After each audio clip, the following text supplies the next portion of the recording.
Assalomu alaykum, hurmatli prezident. Avvalambor bugun mana shu kuyinib gapirayotgan, bergan topshiriqlaringizni hammasini yozib oldim, hurmatli prezident. Transformatorlarimizni olib kelib yangi qo'yganimiz bilan ham biznikilarni sovutadigani ham yo'q ekan, hurmatli prezident buni.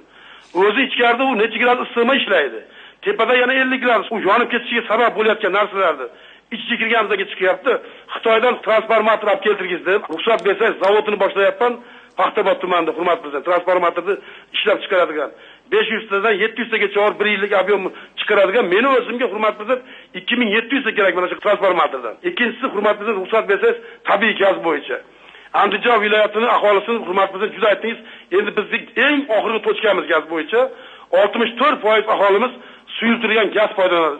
Oyiga 8000 tonna suyultirilgan gaz olamiz. Agar 8000 tonna oyma-oy kelsa, aholimizda hech qanaqa qilayotgan suyultirilgan gazda norozigarchilik, e'tiroz bo'lmaydi. Lekin albatta, hurmatli prezident, u yerdagi vaziyatni ham tushunyapmiz. O yilni boshidan beri 48000 tonna olishim kerak bo'lsa, hozir mana o'zingizlar ma'ruzangizda o'qidingiz.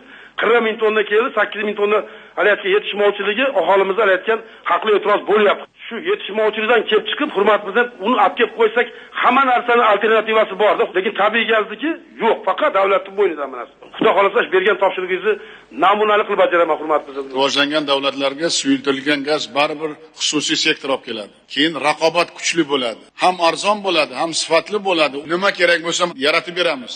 Boshqa yo'limiz yo'q, tadbirkorlarimiz olib kelib beradi. Lekin ularga sharoit yaratish kerak. Temir yo'l sharoiti, transport sharoiti, bugungi masalalarning hammasini yana bir marta ichiga kirib, joy-joyiga qo'yib, suyultirilgan gazni ham Andijon tajribasini bekorga aytganim yo'q. Nima kerak bo'lsa hal qilib beramiz. Xo'p bo'ladi, hurmatli prezident.